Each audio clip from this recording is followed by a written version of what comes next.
ఓం నమో వేదాత్మకాయ వెంకటేశాయ.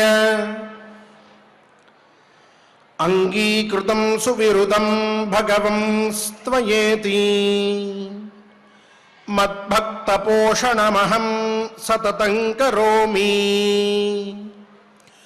ఆవిష్కురుష్వ మయి సత్సతతం ప్రదీనే చింతాప్రహారమయమేవ హి యోగ్యకాలః. భగవంతుడి రక్షణలో ఉన్నట్లే భగవంతుడు మన వెన్నంటి ఉన్నట్టే. అటువంటి దివ్యమైన భాగ్యాన్ని ఈ పారాయణ రూపంలో మనకి పరమాత్మ అనుగ్రహించి ప్రతినిత్యము కూడా మనల్ని యోగ్యులని, యోగ్య తరులని, యోగ్య తములని చేస్తూ ఉన్నాడు. ఇటువంటి భాగ్యాన్ని కలగజేసిన ఆ స్వామివారికి మనం కృతజ్ఞతాపూర్వకంగా నమస్సులని అర్పించుకుంటూ ఈనాటి మన అరణ్య పర్వ పారాయణానికి సత్సంకల్పం చేసుకుందాం.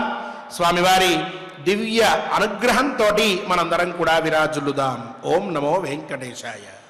విఘ్నేశ్వర ధ్యానం. నమస్తే గణనాథాయ గణానాం పతగే నమః. భక్తి ప్రియాయ దేవేశ భక్తేభ్యః సుఖదాయక. శ్రీనివాస ధ్యానం అనంత వేద సంవేద్యం నిర్దోషం గుణసాగరం అతీంద్రియం నిత్యముక్తం శ్రీనివాసం భజే నిశం. శ్రీకృష్ణ ధ్యానం వందే నవఘనశ్యామం పీతకౌశేయవాససం సానందం సుందరం శుద్ధం శ్రీకృష్ణం ప్రకృతేః పరం. వ్యాసధ్యానం వేదవ్యాసం స్వాత్మరూపం సత్యసంధం పరాయణం శాంతం జితేంద్రియక్రోధం సశిష్యం ప్రణమామ్యహం. అథ సంకల్పః.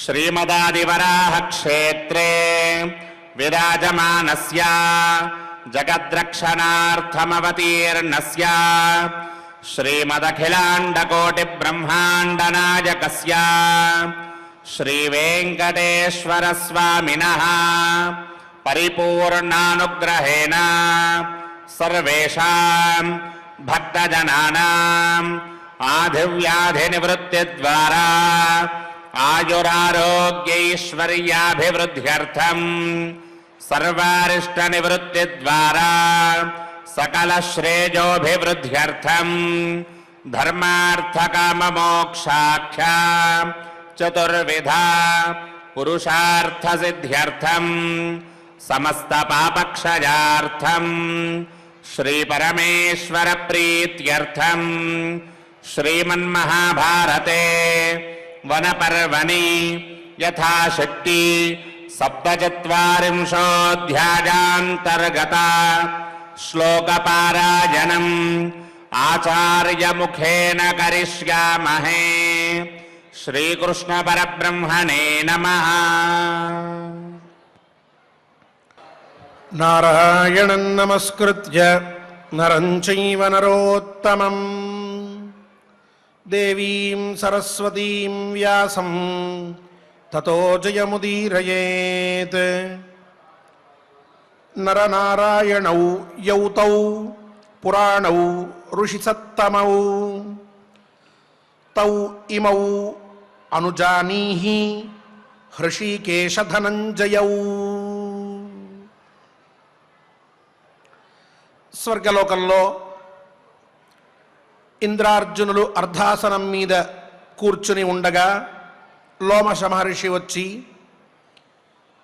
అర్జునుణ్ణి చూసి, కుంతీ కుమారుడు ఏ లోకాన్ని జయించి ఇంద్రుడి యొక్క అర్ధాసనాన్ని పొందగలిగాడు అని ఆలోచిస్తూ ఉంటే, ఆ లోమశ మహర్షి యొక్క మనస్సంకల్పాన్ని తెలుసుకున్న ఇంద్రుడు అర్జునుడి యొక్క పూర్వ వృత్తాంతాన్ని చెప్పబోతూ ఉన్నాడు అని నిన్నటి రోజున మనం విన్నాం. ఇప్పుడు చెప్తూ ఉన్నారు, నరనారాయణౌ యౌతౌ పురాణౌ ఋషిసత్తమౌ అంటూ. ఆ విశేషాన్ని ఈనాడు వింటాం మనం. ముందర నుంచి మనం చెప్పుకుంటున్నట్లుగానే నరుడు నారాయణుడు వీళ్ళిద్దరి మధ్య అభేదం. నరుడు అన్న శబ్దంతో అర్జునుడు, నారాయణుడు అనేటటువంటి శబ్దంతో కృష్ణ పరమాత్మ, వీళ్ళిద్దరూ కూడా తెలియబడుతూ ఉన్నారు. నారాయణం నమస్కృత్య నరం చైవ నరోత్తమం అన్నప్పుడు కూడా నరశబ్దార్థం అదే. ఈ నారాయణ శబ్దంతో పూర్వ కాలంలో బదరికాశ్రమం దగ్గర నిత్యము కూడా తపస్సు చేస్తూ ఉన్నటువంటి ఇద్దరు మహర్షులు తెలియబడుతూ ఉన్నారు. అర్జునుడు కృష్ణ పరమాత్మ అనేటటువంటిది ఆ కాలానికి, నరనారాయణ శబ్దాలతోటి వీరిద్దరూ కూడా పూర్వజన్మలో మహాత్ములుగా ఋషుల్లోకెల్లా గొప్పవారిగా తెలియబడుతూ ఉన్నారు. ఈ ఇద్దరూ కూడా హృషికేశ ధనంజయౌ, హృషికేశ అంటే కృష్ణ పరమాత్మ, ధనంజయ అంటే అర్జునుడు. ఈ ఇద్దరే ఆనాడు నరనారాయణవు, నరనారాయణ శబ్దాలతోటి తెలియబడ్డారయ్యా, అలా పిలువబడ్డారు. వాళ్ళిద్దరే కృష్ణార్జునులుగా ఇగో ఈ యుగంలో అవతరించారు అని చెప్పి అనుజానీహి, గ్రహించు లోమశ అని చెప్తూ ఉన్నారు ఇంద్రుడు. వీళ్ళు సామాన్యులు కాదు. కుంతీ కుమారుడిగా జన్మించడం అనేటటువంటిది ఒక కారణాన్ని పెట్టుకుని, కానీ అలా జన్మించడానికి ముందర ఈ అర్జునుడి యొక్క స్థితి ఏమిటి అంటే నరశబ్దంతో పిలువబడేటటువంటి మహర్షి అని చెప్పి తెలుసుకో. ఈనాడు కృష్ణ పరమాత్మగా పిలువబడుతూ ఉన్నటువంటి ఈ మహాత్ముడైన పరమాత్మ పూర్వకాలంలో నారాయణ శబ్దంతో మహర్షిగా ఉంటూ ఉన్నారు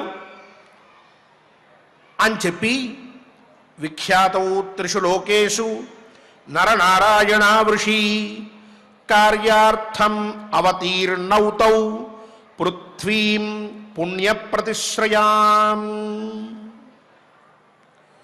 మహాత్మా లోమశ మహర్షి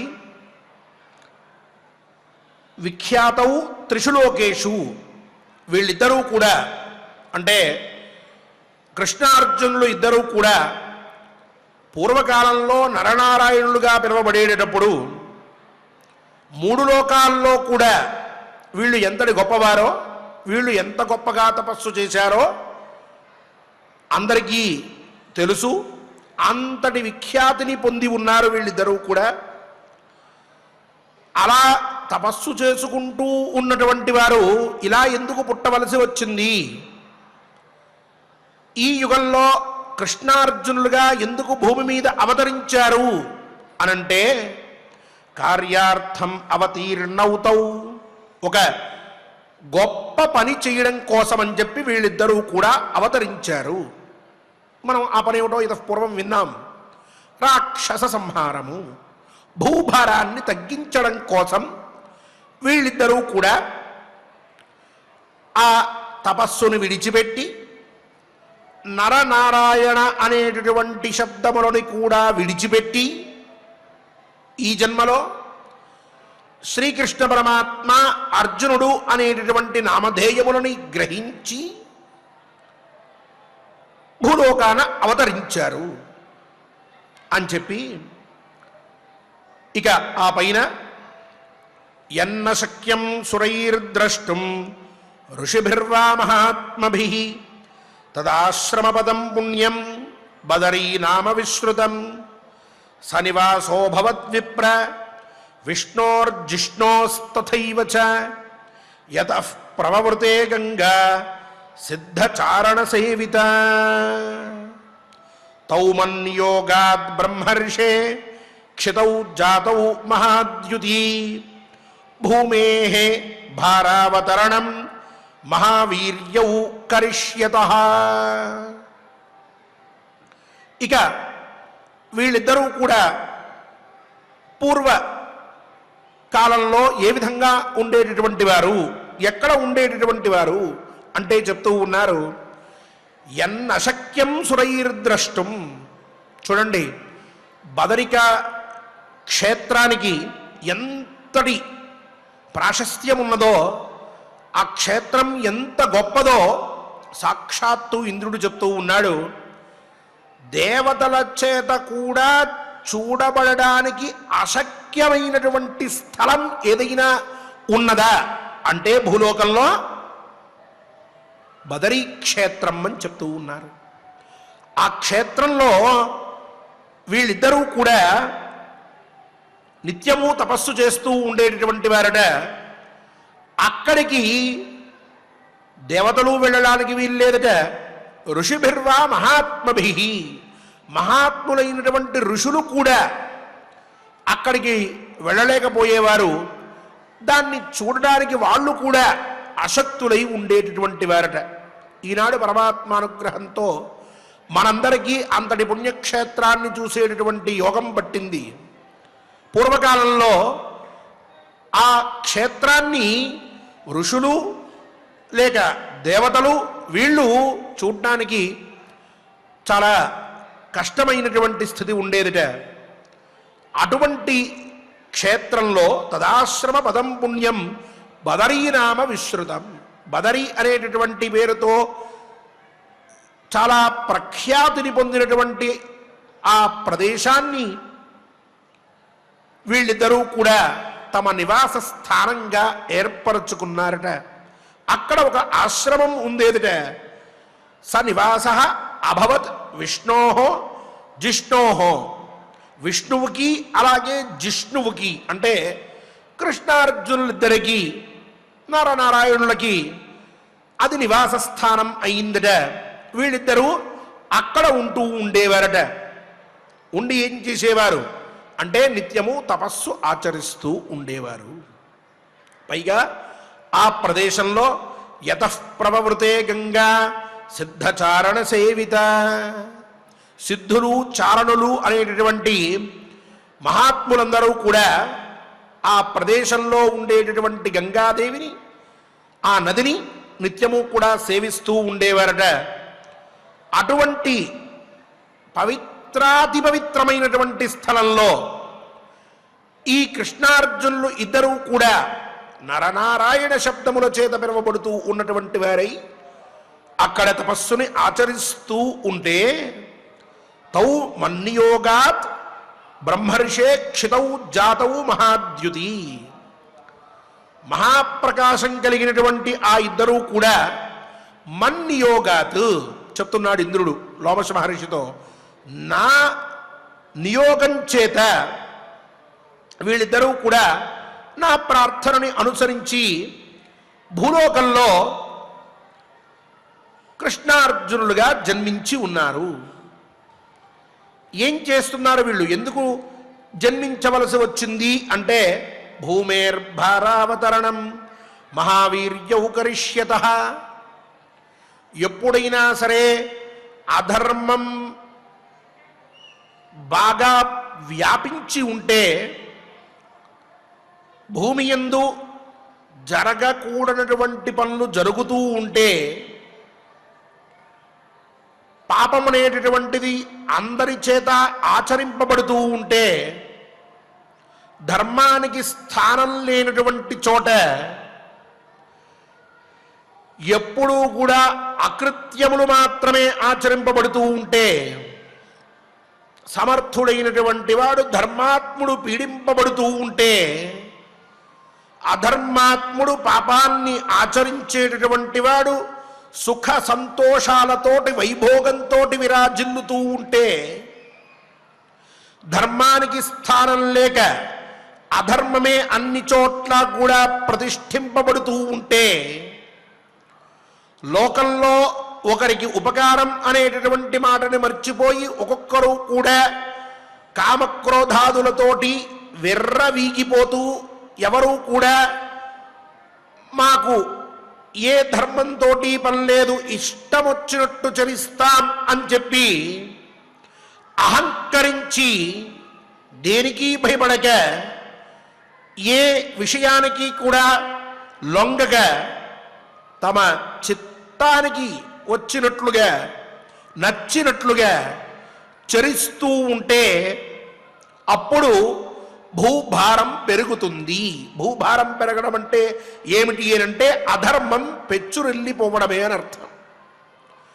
ఆ సమయంలో ఆ భూభారం అనేటటువంటిది తగ్గించాలి అని అంటే పరమాత్మ అవతరించాలి. ఇది అనాదిగా వస్తూ ఉన్నటువంటి సిద్ధాంతం. దీన్ని ఎవ్వరం కూడా మార్చలేం.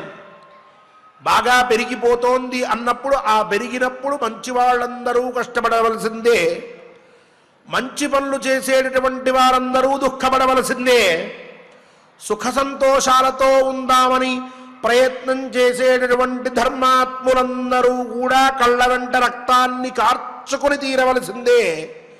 హే భగవంతుడా, ఎప్పటికి ఈ పాపముల నుంచి నివృత్తి, ఈ భూభారాన్ని ఎప్పటికి తగ్గిస్తావు అని చెప్పి గొంతు క్షోభపడేట్టుగా అరిచి మనం భగవంతుణ్ణి ప్రార్థిస్తూ ఉండవలసిందే.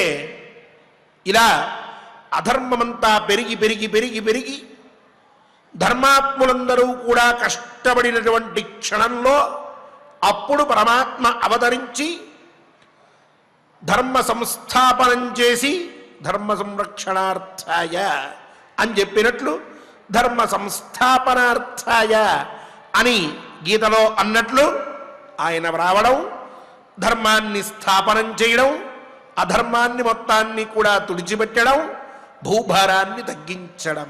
ఇది అనాదిగా జరుగుతూ వస్తోంది, ఇప్పటికీ కూడా జరుగుతూనే ఉంటుంది. సందేహం లేదు ఈ విషయంలో. ఆనాటి కాలంలో ద్వాపర యుగంలో అధర్మం అనేటటువంటిది పెచ్చురిల్లిపోతూ ఉన్నప్పుడు ఈ అధర్మాన్ని నాశనం చేసి ధర్మ సంస్థాపనం చెయ్యాలి అనంటే దానికి దేవతలు రావాలి.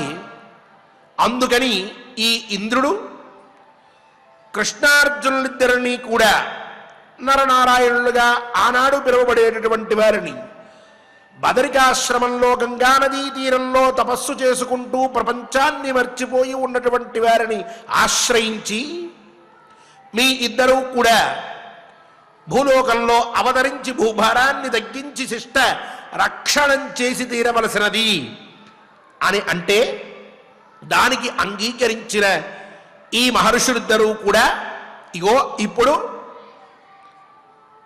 కృష్ణార్జునులుగా జన్మించారు. వీళ్ళిద్దరూ కూడా భూమి యొక్క భారాన్ని తగ్గిస్తారయ్యా లోమశ మహర్షి అంటూ ఉన్నాడు ఇంద్రుడు లోమశ మహర్షితో. అలా ఈ ఇద్దరి యొక్క కార్యం అది.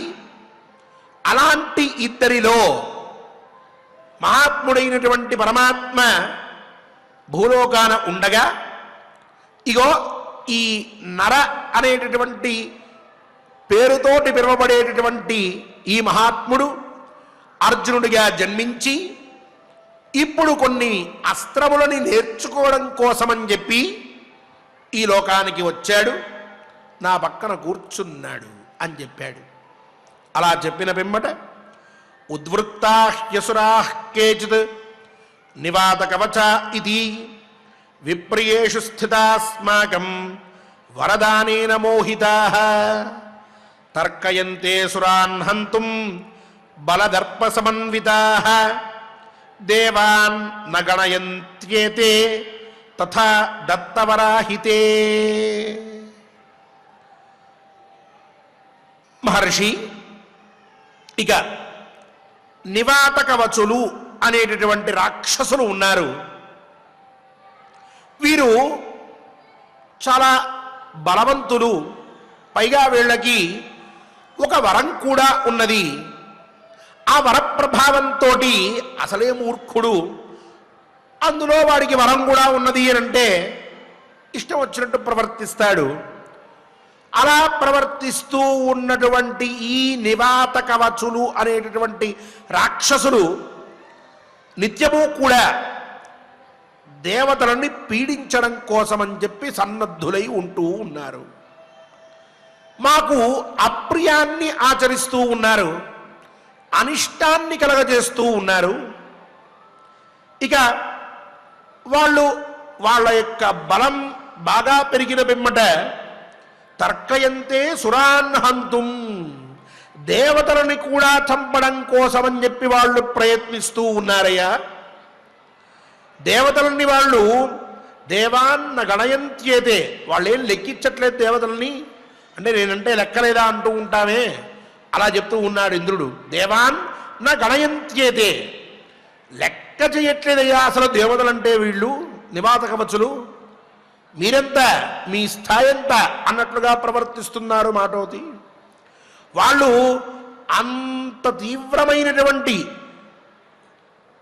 భావనతోటి ఉండడానికి కారణం వాళ్లకు ఉన్నటువంటి వరప్రభావం. విశిష్టమైన వరాన్ని పొంది మమ్మల్ని లెక్కించగా మమ్మల్ని చంపుదామని ప్రయత్నం చేస్తూ ఉన్నారు.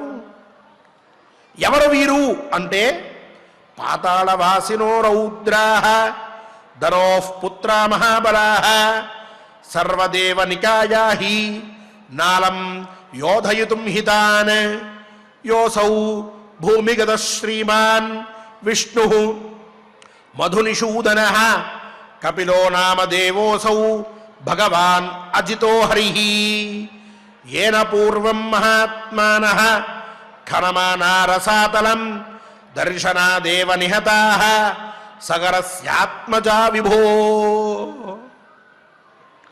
చెప్తూ ఉన్నారు ఇంద్రుడు లోమస్ మహర్షితో, ఈ నివాత కవచులు అనేటటువంటి రాక్షసులు ఎవరు అంటే పాతాళ వాసినః, వీళ్ళంతా కూడా పాతాళ నివాసి అయినటువంటి ధనోః పుత్రాః, ధనువు అనేటటువంటి పేరు కలిగినటువంటి వాడి యొక్క కొడుకులు. మహాబలాః, మహాబలవంతులు. పైగా రౌద్రాః, వీళ్ళంతా కూడా మహాభయంకరులయ్యా. వీళ్ళని ఎదుర్కోవడం అనేది అంత సామాన్యమైన పని కాదు. దేవతలందరి దగ్గర ఎన్నో విశిష్టమైన శక్తులు ఉన్నాయి, వాళ్ళంతా చాలా సమర్థులు. అయినప్పటికీ సర్వదేవ నికాయాహి నాలం యోధయితుం హితాన్, దేవతా సమూహాలన్నీ కూడా కలిసి వచ్చినప్పటికీ కూడా ఈ రాక్షసుల్ని సంహరించడం అనేటటువంటిది సాధ్యమయ్యే పని కాదు. అంటే ఆ దేవతలు కూడా వీళ్ళని సంహరించడానికి సమర్థులు కారు, అంతటి బలం కలిగిన వాళ్ళు. పైగా శత్రువుల మీద విరుచుకుని పడేటటువంటి స్వభావం కలిగిన వారు, చాలా ఘోరమైనటువంటి యుద్ధాలు చేసేటటువంటి వారు. అటువంటి వారిని సంహరించడం అనే పని సాధ్యమైనది కాదు, దేవతలకి చాలా కష్టం. ఇక యోసౌ భూమిగత శ్రీమాన్ విష్ణు మధునిషూదనః, ఇప్పుడు శ్రీకృష్ణ పరమాత్మగా భూలోకంలో ఉన్నటువంటి విష్ణువు ఎవరైతే ఉన్నారో ఆయనే పూర్వం కపిల మహర్షిగా, కపిలుడు అనేటటువంటి పేరు మీద భూమి మీద అవతరించారు. విష్ణు సహస్రనామంలో కూడా మనకి వస్తుంది స్వామి నామం. ఆ కపిల మహర్షిగా ఈయన భూమి మీద జయించి అందరినీ కూడా చాలా గొప్ప మహర్షిగా పేరు పొంది ఉన్నారు. ఆయన సాక్షాత్తుగా ఈ శ్రీహరియే ఆ రూపంలో జన్మించి ఉన్నారు. అలాంటి ఆ మహర్షి తన పనితను చేసుకుంటూ ఉన్న సమయంలో అతల వితల తలాతల రసాతల అంటూ మనం చెప్పుకునేటటువంటి లోకాల పేర్లలో రసాతలం అని చెప్పి మన భూమి కింద ఒక లోకం ఉన్నది, పాతాళం కంటే కొంచెం పైన. ఆ రసాతలం దాకా కూడా సగరుడు అనేటటువంటి ఒక మహానుభావుడి యొక్క పుత్రులు తవ్వడం మొదలుపెట్టారట భూమిని. రసాతలం దాకా తవ్వారు. ఆ తవ్వేటప్పటికి అక్కడ కపిల మహాముని అంటే ఈ శ్రీకృష్ణ పరమాత్మే కపిల మహామునిగా జన్మించినప్పుడు ఆయన ఒక్కసారిగా వారిని చూసేటప్పటికీ వారంతా భస్మమైపోయారయ్యా. అలా ఆ శ్రీకృష్ణ పరమాత్మ చాలా విశిష్టమైనటువంటి శక్తి కలిగినటువంటి వారు. తేన కార్యం మహత్కార్యం అస్మాకం ద్విజసత్తమ పార్థేన చ మహాయుద్ధే సమేతాభ్యాం న సంశయః. ఇలా విశిష్టమైన శక్తిని కలిగి కపిల మహర్షిగా కపిలుడు అనేటటువంటి పేరుతో భూమి మీద అవతరించి దృష్టితోనే అవతల ఉన్నటువంటి వారిని నాశనం చేయగలిగేటటువంటి శక్తి కలిగిన కృష్ణ పరమాత్మ, అలాగే నరశబ్దంతో పిలువబడేటటువంటి విశిష్టమైన శక్తి కలిగి ఈనాడు స్వర్గలోకం దాకా రాగలిగినటువంటి ఈ అర్జునుడు, వీళ్ళిద్దరూ కలిసి మా అందరి కోసం మహాకార్యాన్ని చేస్తూ ఉంటారు. వీళ్ళిద్దరూ అలా చేయగలిగేటటువంటి శక్తి కలిగినటువంటి వారు. శ్రీకృష్ణ పరమాత్మ మా కోసం అని చెప్పి ఏ పనైనా చేయగలడు మహాత్ముడైన. వీళ్ళిద్దరూ కలిస్తే అటు శ్రీకృష్ణ పరమాత్మ ఇటు ఈ అర్జునుడు భూభారం అనేటటువంటి తగ్గిపోతుంది. మాకు ఉండేటటువంటి శత్రువులందరూ కూడా నశించిపోతారు. వీళ్ళిద్దరూ కలిస్తే వీళ్ళిద్దరినీ జయించగలిగేటటువంటి వాడు ఎవడూ లేడు. అంతటి శక్తి కలిగిన వీళ్ళిద్దరూ కూడా మా కోసం ఏదైనా చేస్తారు, ఇందులో సందేహం లేదు. ఆ ఇద్దరిలో ఒకడే ఈ అర్జునుడు అని చెప్పి కపిల మహర్షికి చెప్పి, సోసురాన్ దర్శనాదేవ శక్తో హంతుం సహానుగాన్ నివాత కవచాన్ సర్వాన్ నాగానివ మహాహ్రదే. ఆ సగరపుత్రులు అనేటువంటి వారినే దర్శనం చేత అంటే దృష్టి మాత్రం చేత భస్మం చేయగలిగినటువంటి శ్రీకృష్ణ పరమాత్మకి ఇప్పుడు ఈ నివాత కవచులు అనేటటువంటి రాక్షసుల్ని చంపడం అనేటటువంటిది పెద్ద విషయం కాదు. ఆయన చూస్తేనే దర్శనాదేవ అసురాన్ హంతుం శక్తః, కంటితో చూస్తేనే ఆ నివాత కవచులు అనేటటువంటి ప్రస్తుతం మాకు రాక్షసులుగా మమ్మల్ని ఎదిరిస్తూ మమ్మల్ని ఇబ్బంది పెడుతూ మాకు ఏదో ఒక అప్రియాన్ని చేద్దామని ప్రయత్నం చేస్తూ ఉన్నటువంటి వారిని చంపేయగలడు ఆయన. ఆయనకేం కష్టం కాదు పరమాత్మకి.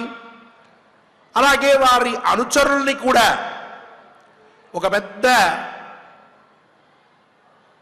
చెరువులో ఉన్నటువంటి పాముల్ని చంపడం అనేటటువంటిది ఎంత సులభమో అంతటి సులభంగా ఈయన వాళ్ళందరినీ కూడా నాశనం చేస్తారు. అయితే ప్రకృతంలో కృష్ణ పరమాత్మని నివాత కవచుల సంహార విషయంలో సహాయం అడగాల లేక అర్జునుణ్ణి అడగాల? వీళ్ళిద్దరూ మహాత్ములు, చాలా శక్తి కలిగిన వాళ్ళు. ప్రస్తుతం మాకేమో ఆ నివాత కవచులతోటి సమస్య ఉన్నది. ఆ స్వామివారిని పరమాత్మని కృష్ణుణ్ణి అడిగితే ఆయన ఒక చూపుతోటి వాళ్ళందరినీ నాశనం చేస్తారు. అందువల్ల ఆయన్ని అడగవచ్చు, లేదు అర్జునుణ్ణి అడగవచ్చు. అయితే కింతు నాల్పేన కార్యేణ ప్రబోధ్యో మధుసూదన తేజస సుమహారాశి ప్రబుద్ధ ప్రదహే జగతే. అరివీర భయంకరులైన మహాబల సంపన్నులైన వరప్రదానం చేత ఉన్మత్తులైన రాక్షస బుద్ధితోటి దేవతలని నాశనం చేయడం కోసం ప్రయత్నం చేస్తూ ఉన్న నివాత కవచులు అనేటటువంటి ఈ రాక్షసుల్ని చంపడం కోసం అని చెప్పి, అంటే పెద్ద రాక్షసగణంలో వీళ్ళు కొంతమంది ఇలాంటి వారిని చంపడం కోసం అని చెప్పి, అంటే చాలా స్వల్పమైనటువంటి పనే ఇది. వాళ్ళు గొప్పవాళ్ళు అయితే అవ్వవచ్చు, కానీ వారిని సంహరించడం అనేటువంటిది చాలా తొందరగా తేలిపోయేటటువంటి పని. అలా చాలా చిన్నదైనటువంటి పని ఇప్పుడు చేయవలసింది. అలాంటి పని కోసమని చెప్పి కింటు నాల్పేన కార్యేణ ప్రబోధ్యో మధుసూదన, ఇలాంటి చిన్న పని కోసమని చెప్పి శ్రీకృష్ణ పరమాత్మని సహాయం అడగడం అంత ఉచితం కాదు. ఎందుకు అంటే తేజసస్సు మహారాశి, ఆ కృష్ణ పరమాత్మ తేజస్సులన్నిటికీ కూడా ఒక మహారాశిగా ఏర్పాటు చేస్తే ఆ మహారాశి స్వరూపమే ఆ కృష్ణ పరమాత్మ. ఎంతో తేజస్సు ఉన్నదే ఆయన దగ్గర. ఎక్కువ శక్తి కలిగినటువంటి వాణ్ణి అత్యల్పమైనటువంటి పనులు యందు నియోగించడం అనేటటువంటిది అంత భావ్యం కాదు.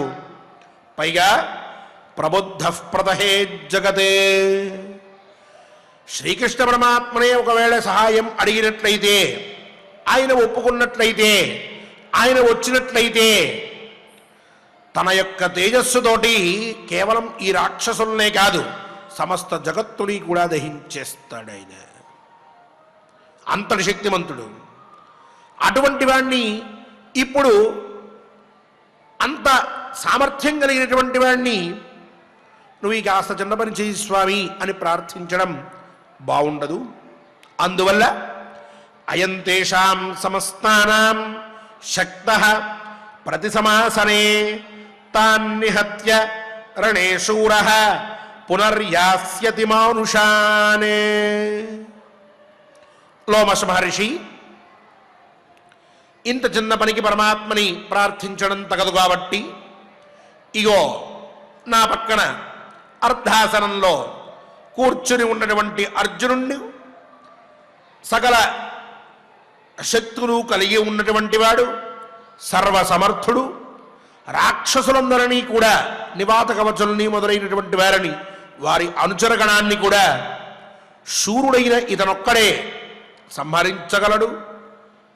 అందువల్ల ఈ యుద్ధంలో అర్జునుడు పాల్గొని వాళ్ళందరినీ కూడా చంపి మా అందరికీ కూడా ఆనందాన్ని కలగజేసి రాక్షస బాధని తొలగించి ఆ పైన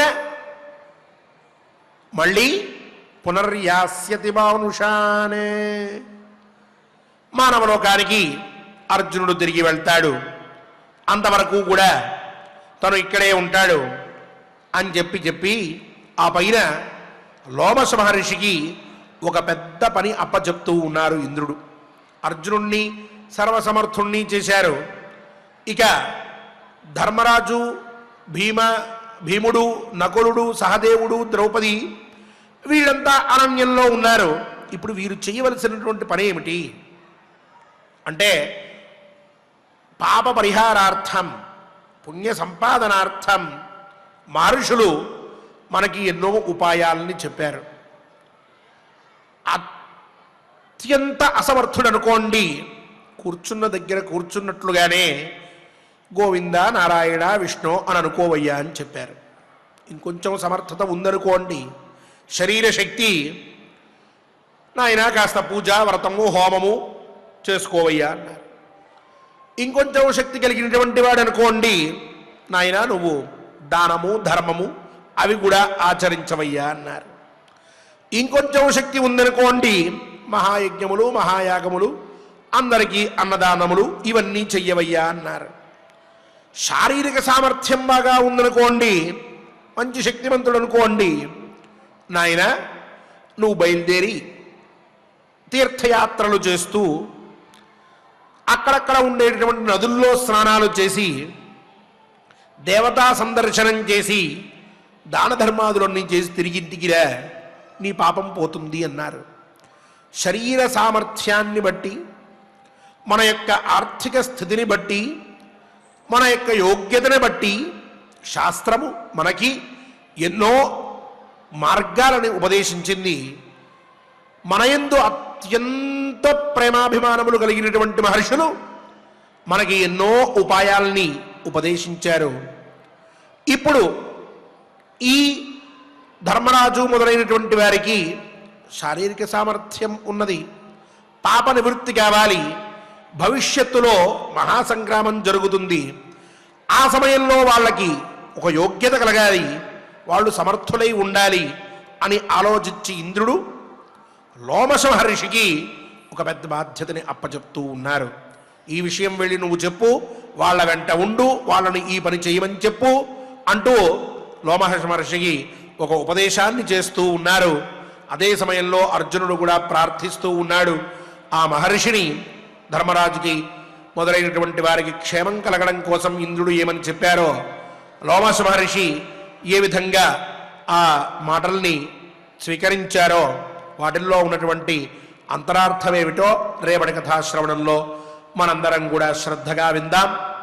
ఇక నుంచి ఆ మాటని అనుసరించి మన కథలో నలపర్వ అయిన తర్వాత తీర్థయాత్రలన్నీ కూడా చేయడం, ఒక్కొక్క నది, ఆ నదిలో ఉన్న వైశిష్ట్యం, అక్కడ చేయవలసినటువంటి పనులు, ఇవన్నీ కూడా మన భారతదేశంలో ఉండేటటువంటి సమస్త నదుల్ని కూడా సుమారుగా మనం ఇక్కడ చూడగలుగుతాం, వాటి వైశిష్ట్యాన్ని వినగలుగుతాం, అక్కడ చేయవలసినటువంటి పనుల గురించి మనం తెలుసుకోగలుగుతాం. అవి రేపటి కథాశ్రవణంలో ఆ ముందు తీర్థయాత్రల మహాత్మ్యాన్ని వాటి గురించి తెలుసుకొని ఆ పైన మనం పై కథలోకి ప్రవేశిద్దాం. శ్లోకములని ఈనాటి ఈ విషయాల్ని మనకి తెలిపినటువంటి వాటిని ఆచార్యముఖంగా చక్కగా పారాయణ చేసుకుని పరమాత్మ యొక్క అనుగ్రహాన్ని పొందుతాం. ఓం నమో వెంకటేశాయ. ఓం నమో వెంకటేశాయ. చక్కగా ఆచార్యుల వారి ద్వారా నరనారాయణ స్వరూపులైనటువంటి శ్రీకృష్ణార్జుల వారి యొక్క మహాత్మ్యాన్ని, వారి యొక్క వీర్య పరాక్రమములను మనం చక్కగా తెలుసుకున్నాం. ఇక 47వ అధ్యాయంలో 10వ శ్లోకం నుండి మనం యథావిధిగా పారాయణం చేసుకున్నాం. స్వామివారి యొక్క అనుగ్రహాన్ని పొందుదాం. నరనారాయణౌ యౌతౌ నరనారాయణౌ యౌతౌ పురాణావృషి సత్తమౌ పురాణావృషి సత్తమౌ తావిమావనుజానీహి తావిమావనుజానీహి హృషీకేశ ధనంజయౌ హృషీకేశ ధనంజయౌ విఖ్యాతౌ త్రిషు లోకేషు విఖ్యాతౌ త్రిషు లోకేషు నరనారాయణావృషి నరనారాయణావృషి కార్యార్థమవతీర్ణౌ తౌ కార్యార్థమవతీర్ణౌ తౌ పృథ్వీం పుణ్యప్రతిశ్రయాం పృథ్వీం పుణ్యప్రతిశ్రయాం యన్న శక్యం సురైర్ద్రష్టుం యన్న శక్యం సురైర్ద్రష్టుం ఋషిభిర్వా మహాత్మభిః ఋషిభిర్వా మహాత్మభిః తదాశ్రమపదం పుణ్యం తదాశ్రమపదం పుణ్యం బదరీనామ విశ్రుతం బదరీనామ విశ్రుతం సనివాసో భవద్విప్ర సనివాసో భవద్విప్ర విష్ణోర్జిష్ణోస్తథైవ చ విష్ణోర్జిష్ణోస్తథైవ చ యతః ప్రవవృతే గంగా యతః ప్రవవృతే గంగా సిద్ధచారణ సేవితా సిద్ధచారణ సేవిత కౌమన్నియోగాద్ బ్రహ్మర్షే కౌమన్నియోగాద్ బ్రహ్మర్షే క్షితౌ జాతౌ మహాద్యుతి క్షితౌ జాతౌ మహాద్యుతి భూమేర్భారావతరణం భూమేర్భారావతరణం మహావీర్యౌ కరిష్యతః మహావీర్యౌ కరిష్యతః ఉద్వృత్తాహ్యసురాః కేచిత్ ఉద్వృత్తాహ్యసురాః కేచిత్ నివాతకవచా ఇతి నివాదకవచ ఇతి విప్రియేషు స్థితాస్మాకం విప్రియేషు స్థితాస్మాకం వరదానేన మోహితాః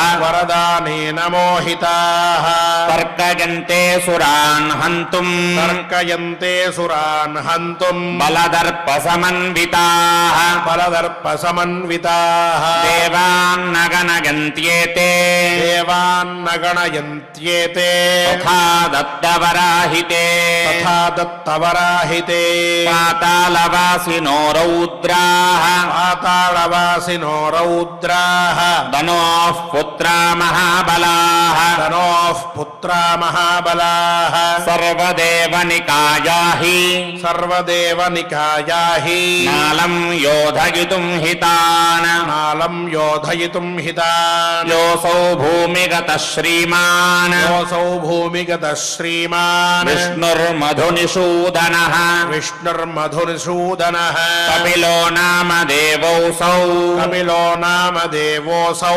భగవానజితో హరిః భగవానజితో హరిః येन पूर्वं महात्मानः येन पूर्वं महात्मानः खनमानारसातलम् हनमानारसातलम् दर्शनादेव निहताः दर्शनादेव निहताः सकरस्यात्मजा विभो सगरस्यात्मजा विभो तेन कार्यं महत्कार्यम् तेन कार्यं महत्कार्यम् अस्माकं द्विजसत्तमा अस्माकं द्विजसत्तमा पार्थेन च महायुद्धे पार्थेन च महायुद्धे समेताभ्यान्न संशयः समेताभ्यां न संशयः सोऽसुरान् दर्शनादेव सोऽसुरान् दर्शनादेव शक्तो हन्तुं सहानुगान् शक्तो हन्तुं सहानुगान् निवातकवचान् सर्वान् निवातकवचान्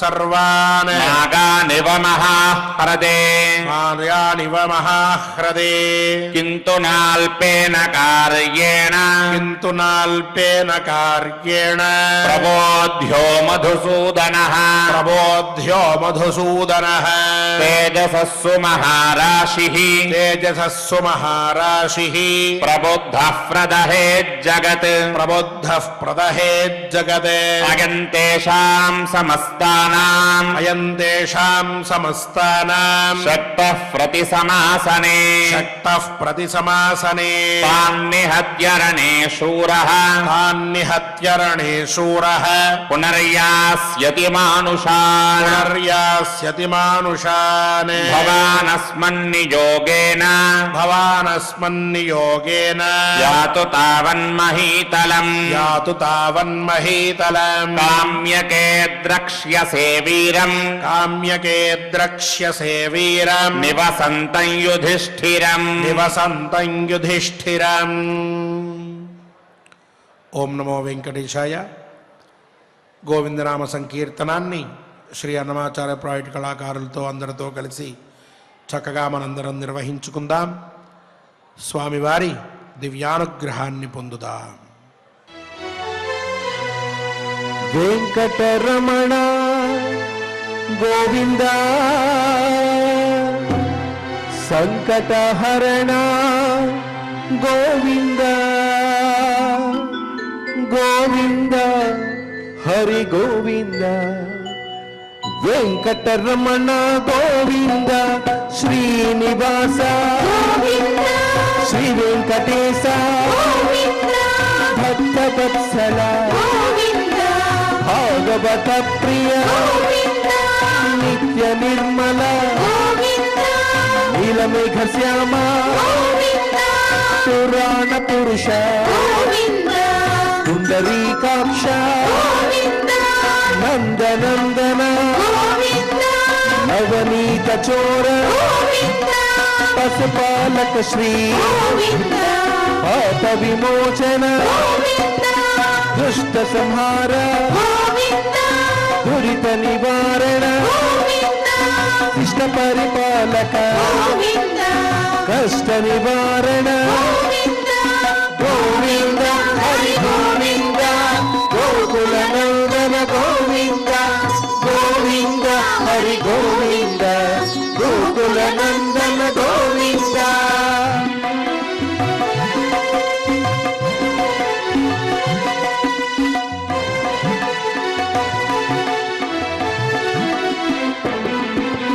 వజ్రమకుటధర వరాహమూర్తి గోపీ జనలోల గోవర్ధనోద్ధర దశరథ నందన దశముఖమర్దన గోవింద పక్షి వాహన గోవింద పాండవ ప్రియ గోవింద మత్స్య కూర్మ గోవింద మధుసూదన హరి వరాహ నరసింహ గోవింద వామన భృగురామ బలరామానుజ బౌద్ధ కల్కిధర వేణుగాన ప్రియ వెంకటరమణ గోవింద హరి గోవింద గోకుల నందన గోవింద గోవింద హరి గోవింద గోకుల నందన గోవింద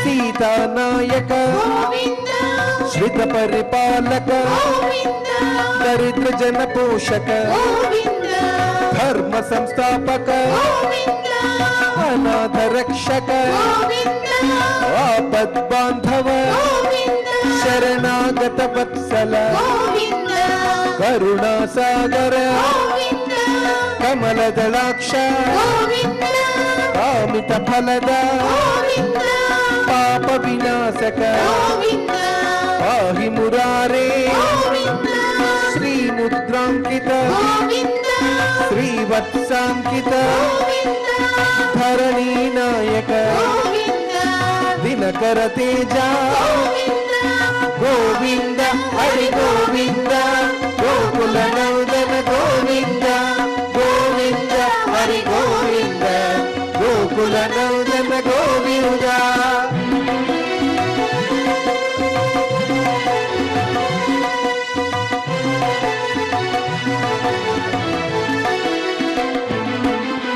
పద్మావతి ప్రియ ప్రసన్న మూర్తి అభయహస్త అక్షయ వరద శంఖ చక్రధర సాంగ గదాధర వీరజాతిరస్థ విరోధి మర్దన సాల గ్రామధర సహస్రనామ లక్ష్మీ వల్లభ లక్ష్మణాగ్రజ కస్తూరి తిలక కాంచనంబరధర గరుడ వాహన గజరాజ రక్షక గోవింద హరి గోవింద గోకుల నందన గోవింద గోవింద హరి గోవింద గోకుల నందన గోవింద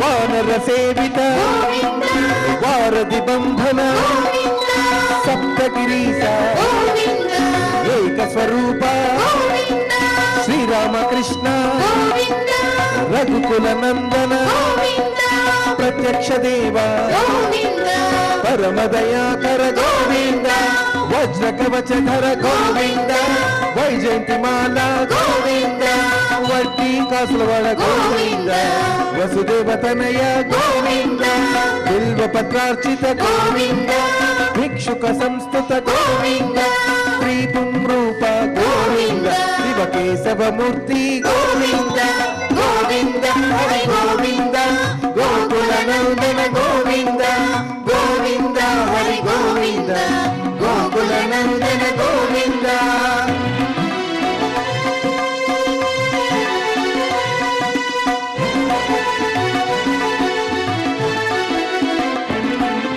బ్రహ్మాండ రూప గోవింద భక్త రక్షక గోవింద నిత్య కళ్యాణ గోవింద వీర జనాభ గోవింద హరి రామ ప్రియ గోవింద హరి సర్వోత్తమ గోవింద జనార్దన మూర్తి గోవింద జగత్ సాక్షి రూప గోవింద అభిషేక ప్రియ గోవింద ఆపన్ నివారణ గోవింద రత్న కిరీట గోవింద రామానుజనుత గోవింద స్వయం ప్రకాశ గోవింద ఆశ్రిత పక్ష గోవింద నిత్య శుభప్రద గోవింద నిఖిల లోకేశ గోవింద గోవింద హరి గోవింద గోకుల నందన గోవింద గోవింద హరి గోవింద గోకుల నందన గోవింద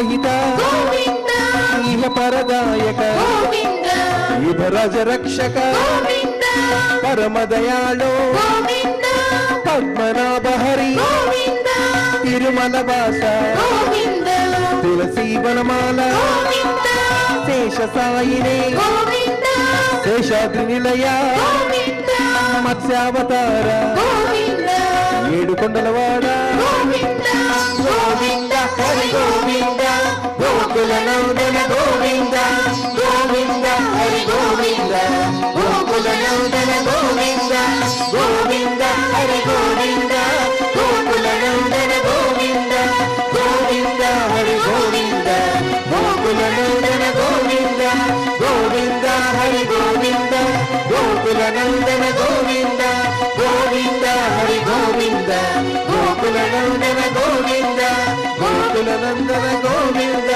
గోకుల నందన గోవింద ఏడుకొండలవాడ వెంకటరమణ గోవింద గోవింద ఆపద మొక్కులవాడ అనాథ రక్షక గోవింద గోవింద శ్రీ శ్రీనివాస శ్రీ వెంకటేశ గోవింద గోవింద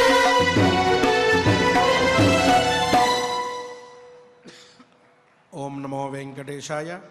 క్షమా ప్రార్థనాదులతో మనం మన పారాయణాన్ని పరిపూర్ణం చేసుకుందాం. సప్తాచలాధీశుని యొక్క అనుగ్రహాన్ని పొందుదాం. అథ క్షమా ప్రార్థనా యదక్షరపదభ్రష్టం మాత్రాహీనం చ యద్భవేత్ తత్సర్వం క్షమ్యతాం దేవా నారాయణ నమోస్తుతే. అథ లోకక్షేమ ప్రార్థనా స్వస్తి ప్రజాభ్యః పరిపాలయంతాం న్యాయ్యేన మార్గేణ మహీం మహిషాః గోబ్రాహ్మణేభ్యः శుభమస్తు నిత్యం. లోకాः సమస్తాः సుఖినో భవంతు. అథ భగవత్సమర్పణం కాయేన వాచా మనసేంద్రియైర్వా బుద్ధ్యాత్మనా వా ప్రకృతే స్వభావాత్ కరోమి యద్యత్ సకలం పరస్మై నారాయణాయేతి సమర్పయామి. అథ మంగళం శ్రియః కాంతాయ కళ్యాణ నిధగే నిధగేర్థినాం శ్రీవేంకట నివాసాయ శ్రీనివాసాయ మంగళం.